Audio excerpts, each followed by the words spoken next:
Welcome and thank you for joining us on Birth Mother Matters in Adoption with Kelly Rourke-Scary and me, Ron Rains, where we delve into the issues of adoption from every angle of the adoption triad. Do what's best for your kid and for yourself, because if you can't take care of yourself, you're definitely not going to be able to take care of that kid, and that's not fair.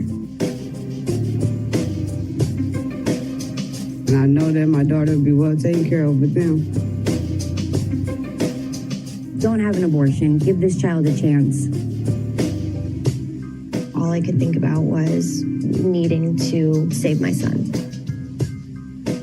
My name is Kelly Rourke-Scary. I'm the Executive Director, President, and co-founder of Building Arizona Families Adoption Agency, the Donna K. Evans Foundation, and creator of the You Before Me campaign. I have a bachelor's degree in family studies and human development and a master's degree in education with an emphasis in school counseling. I was adopted at the age of 3 days, born to a teen birth mother, raised in a closed adoption, and reunited with my birth mother in 2007. I have worked in the adoption field for over 15 years. And I'm Ron Rains. I've worked in radio since 1999. I was the co-host of 2 successful morning shows in Prescott, Arizona. Now I work for my wife, who's an adoption attorney, and I'm able to combine these 2 great passions and share them on this podcast.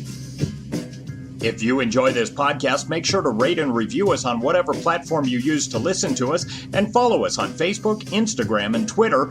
Look for AZ Adopt Podcast. Today on Birth Mother Matters in Adoption, we're going to continue our conversation with Kelly's brother, Michael.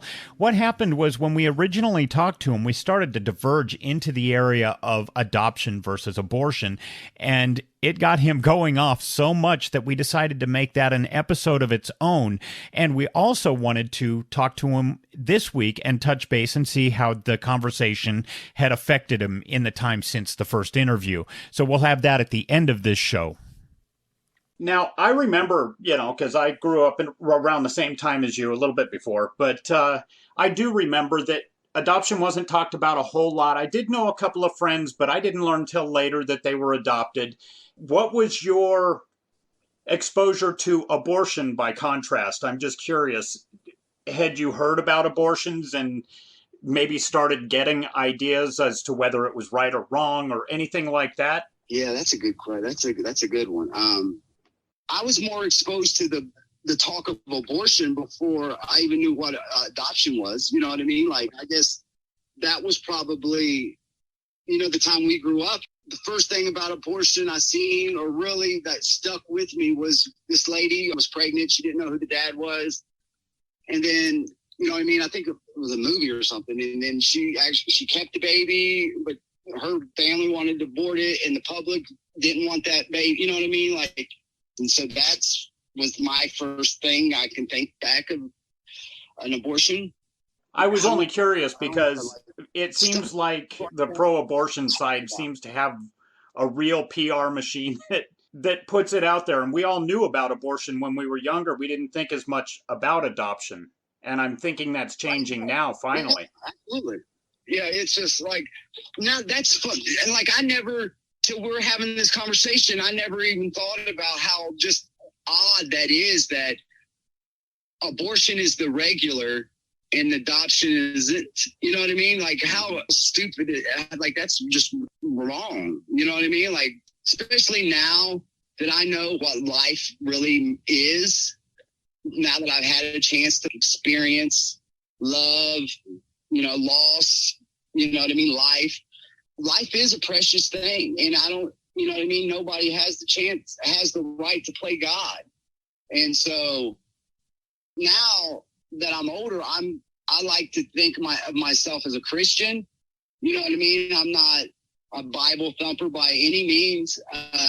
But I never grew up in the church, but I've been married. I got married. I have kids with a pastor's daughter. So from 20 years old on, church has been a big part of my life since then. And so now it's like abortion is, you know what I mean? Like, how could you take a precious baby's life? And for the longest time, I was kind of pro-choice. Probably all of my 20s, I was probably pro-choice. Like, hey, do whatever you want. It's your life, whatever. But now that I'm a little bit older, I don't think people have the right to play God. And you know what I mean? If somebody gets pregnant, that's something special, regardless of whatever situation it's in. It's a life, I think. You know what I mean? Everybody's got their own opinion.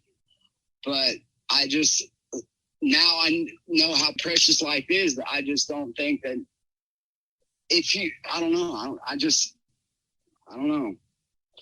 If I'm sitting here processing it, in a way, I could see, I understand pro-choice, because I think everybody has their own right to do whatever they want to do.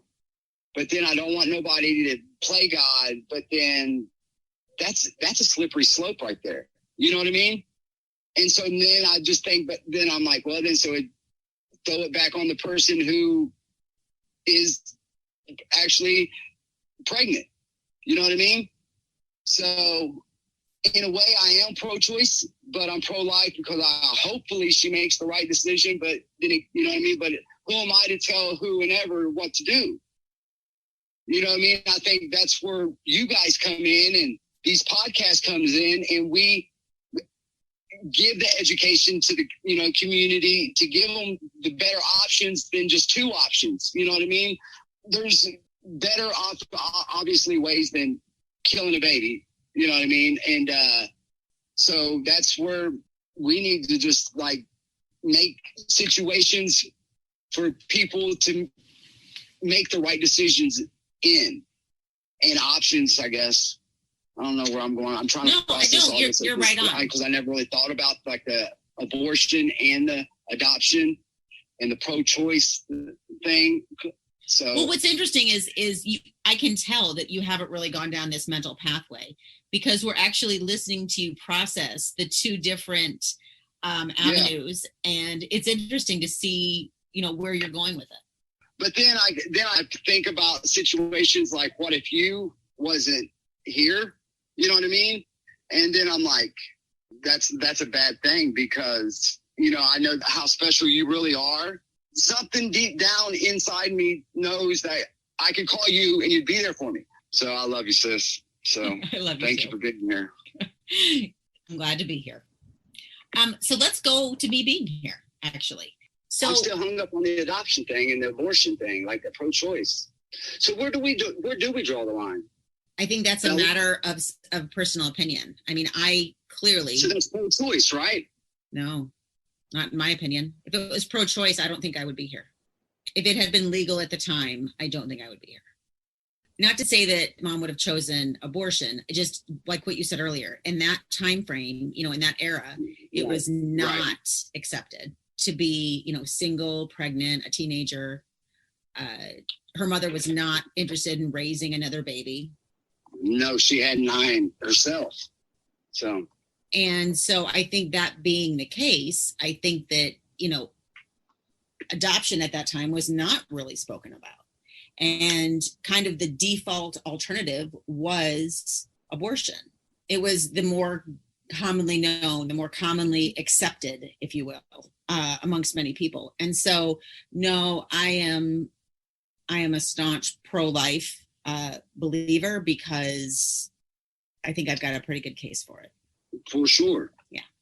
I look at it now and it's like, man, a little baby, like, I don't know. It's just. Yeah, you've had 4. Yeah. So now it's just like, I look, because I'll be honest, my first child, I remember thinking, like, I remember finding out. That if you want to hear a story, now that's a story. Yeah, go ahead and tell it. We're going to have to break this up into 2 or 3 podcasts anyway, so we're good. This will lighten the mood a little bit. Okay. So the way I found out I was going to become a father was I was dating this girl or whatever, and we were like high school sweethearts or whatever, and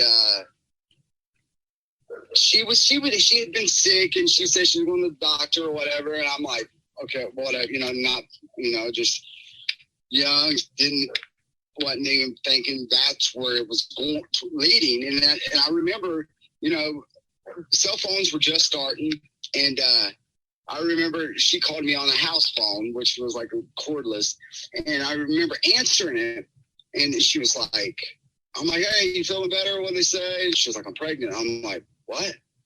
And I remember literally just setting the phone down. Like, I remember thinking, like, my life's over. How can I get her to get an abortion? You know what I mean? I remember thinking that.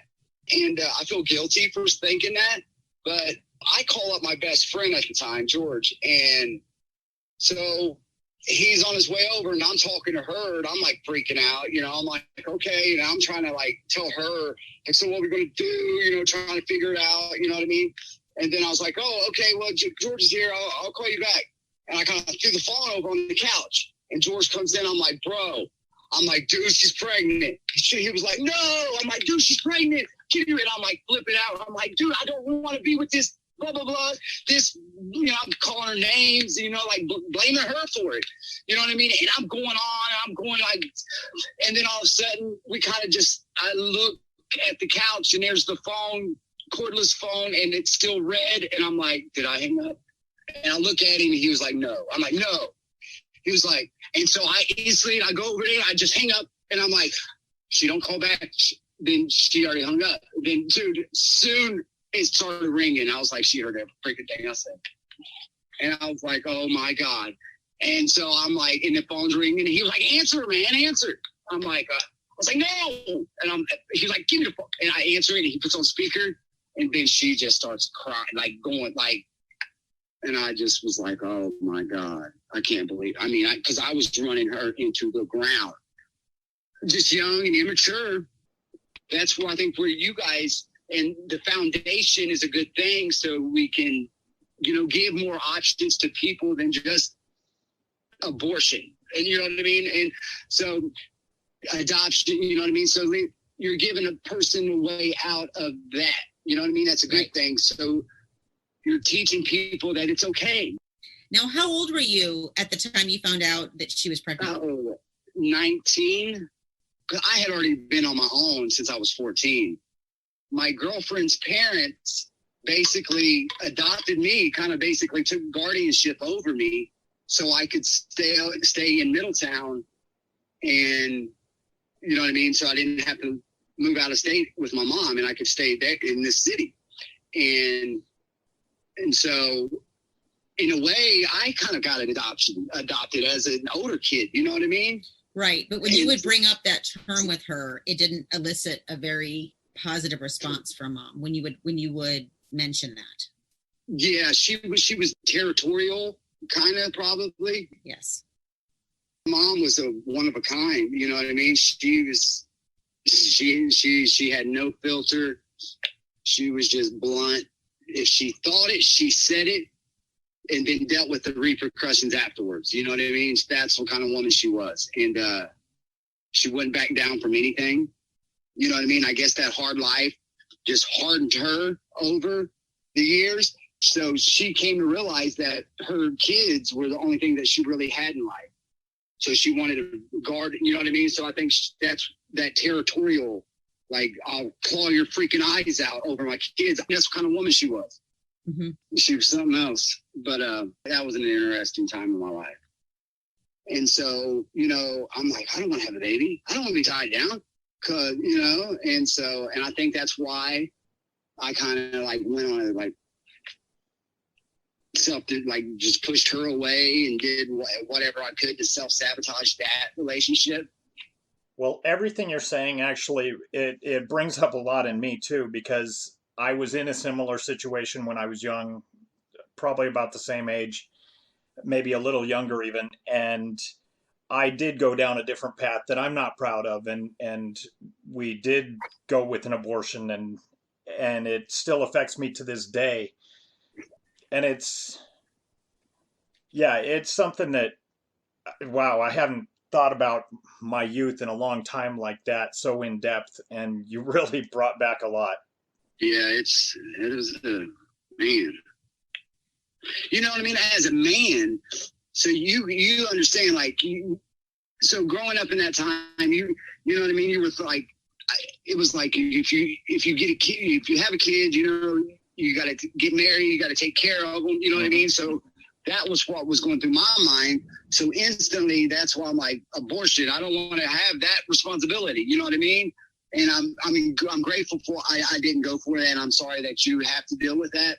But it's just like, man, I'm so glad, you know what I mean? Like and I'm sorry, I'm not, you know what I mean? It's just crazy how our mind, like, instantly just goes to that, just wants, just, you know, as a person, just want to, they don't want to take the responsibility on, you know what I mean? Like they want to have all these, do everything an adult does, but then when it comes down to making adult choices, you know what I mean? They want to take the easy route. That's one thing I hope that anytime I discuss this on this podcast, I hope that perhaps younger listeners, men and women, or boys and girls. I mean, in my case, I was a boy at the time. And I just hope that they do think about it and think about the long-term emotional repercussions that they could bear from a decision like this that seems at the time to be so easy and expedient. And it's like, oh, okay, this is the way to go because I don't know this person well enough to marry him and spend the rest of my life with them. And I just hope that people will look at this, especially young people, and at least give that decision a little more weight than we did at the time, or I did especially. Absolutely. Well said. Very well said. And it's got me kind of torn inside, you know, this conversation. It's a good thing, though, you know what I mean? Because I'm going to grow from it. But it's like, man, I never really processed it like really, like, I don't know. I got a lot of thinking to do. Yeah. Because my kid, like, so now it's like almost full circle with me. Like, I got kids that are about to be at the age that they can have kids. You know what I mean? Right. Like, I got a 20-some-year-old. Now, what would you tell your kids if they came to you and said, like, if your son came to you and said, my girlfriend's pregnant, I don't know what to do. How would you give them advice on that situation? I mean, I would be honest. I try to be honest with my children as much as I can. I try to, like, as a parent, you want to shield them from certain things, and you kind of want to give them the enough knowledge to make the right decisions in life. I haven't had that talk with my children, you know what I mean? But my kids, they, like, growing up, their papa, like, they're my child's mother. Like I said, he's a preacher, like, and he's a counselor too for the county. Like, so he counsels troubled youth and drug addicts as well as preaching. So my children are around these kind of discussions, so they know about, even though I haven't really talked to them about it, I know they know about it. You know what I mean? Like, in pro-life all the way. To answer your question, if they came to me with that, I got to tell them about responsibility, and I got to be just instill in them the right thing to do. And the right thing to do, obviously, is not kill something just because you want out of something. As bad as I would hate to have that talk about that kind of relationship, I would, but then I just tell them, like, you can't play God. That's my answer right there. Can't play God, because you really can't. Because once you start playing God, you wouldn't be here, Kelly, if we could play God. Agreed. So that was our original conversation with Michael, and now coming up, we're going to be talking with him from this week to see how the conversation that we had then has affected him in the time since. You also may have noticed that there's some sound quality differences between the two sections of this interview.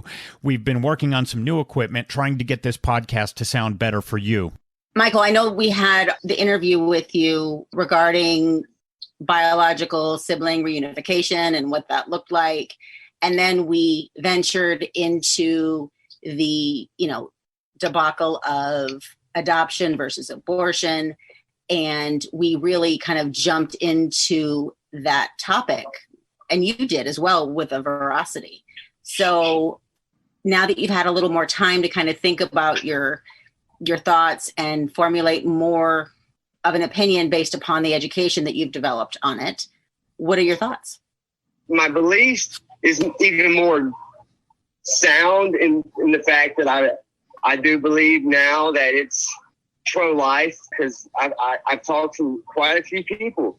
You remember that thing that I posted on your page, Kelly, about you changing lives and trying, Yeah. with Mom's thing or whatever. Ever since then, people has been reaching out to me about it and has talked. And there's been 4 people who has called me and told me their story and how like how they feel this emptiness. One of them, she was like, Michael, she's like, I had all this money. She said, I just had a brand new newborn, got married, living in a, $350,000 home.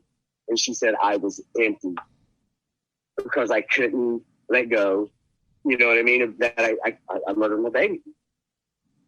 And so it was just like, I never really thought about the lasting effects, especially with somebody that could, because my viewpoint is I could understand if somebody could carry a baby for 9 months, how you can just give it away.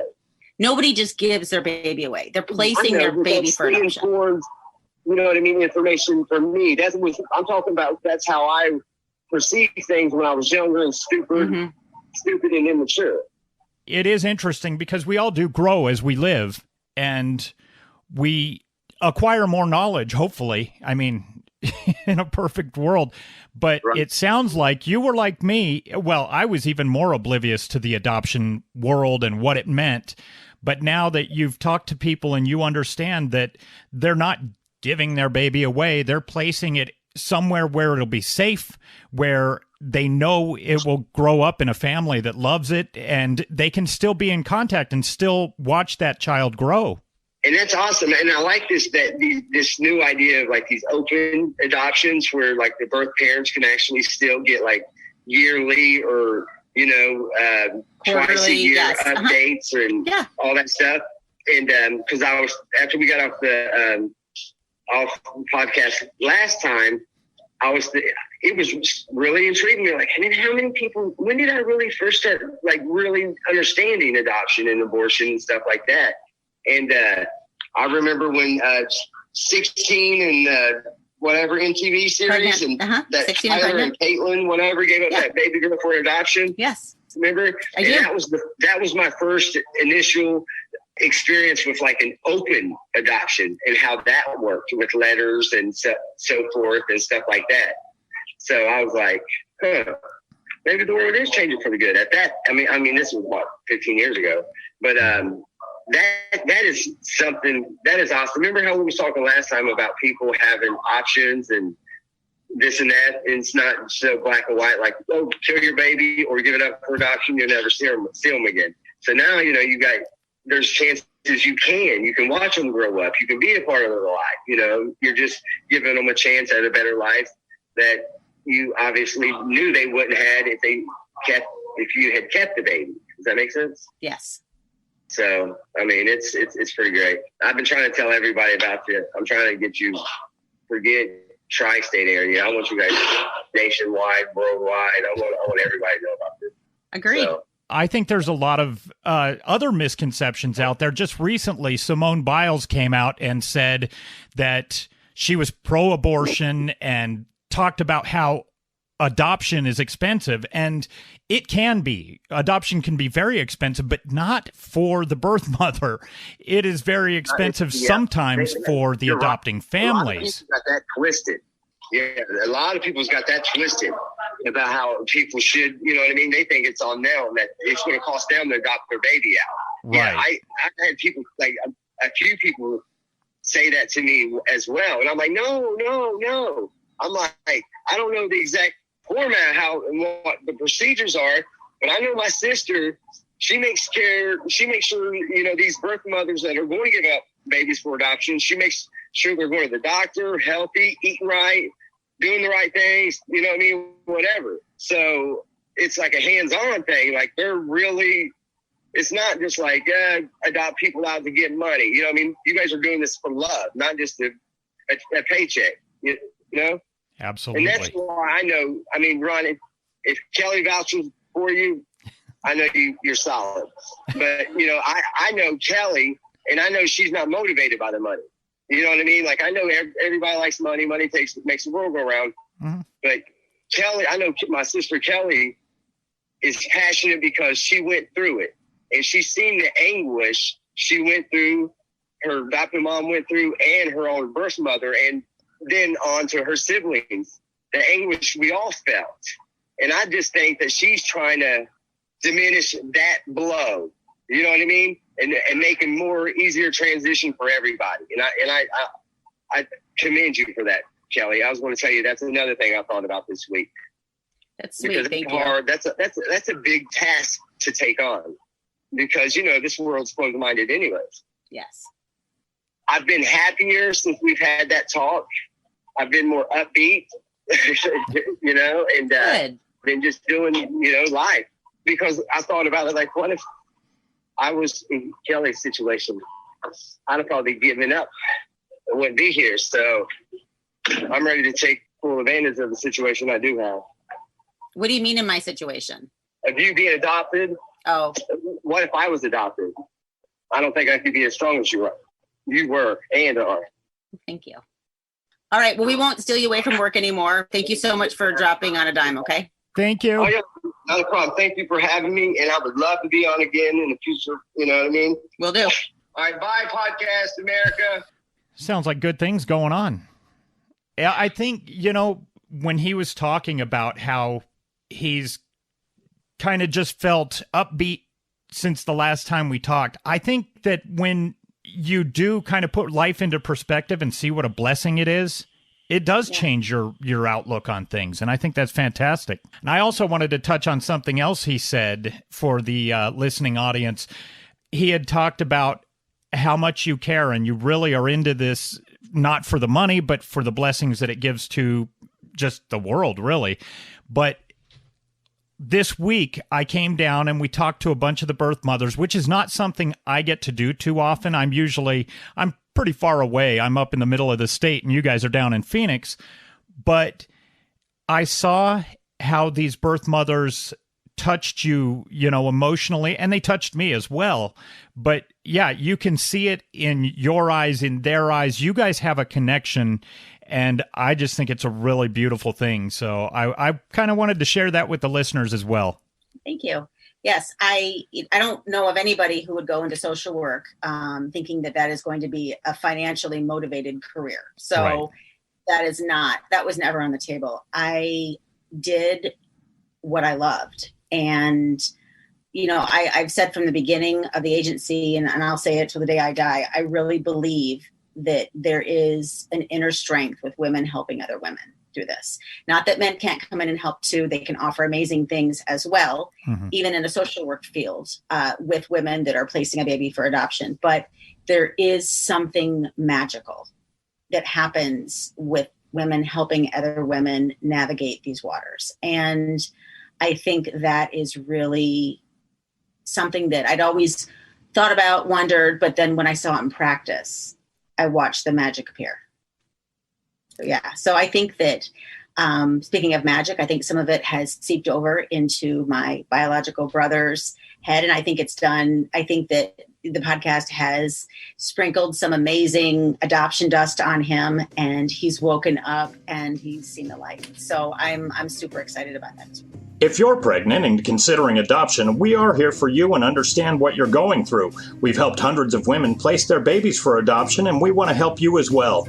We have a pregnancy crisis hotline available 24/7 by phone or text at 623-695-4112, or you can reach us on our toll-free number at 1-800-340-9665. We can make an immediate appointment with you to get you to a safe place, provide food and clothing, and help you get started on creating an Arizona adoption plan, or just give you more information. Check out our blogs on our website at azpregnancyhelp.com and follow us on Facebook, Instagram, and Twitter by looking for AZ Adopt Podcast.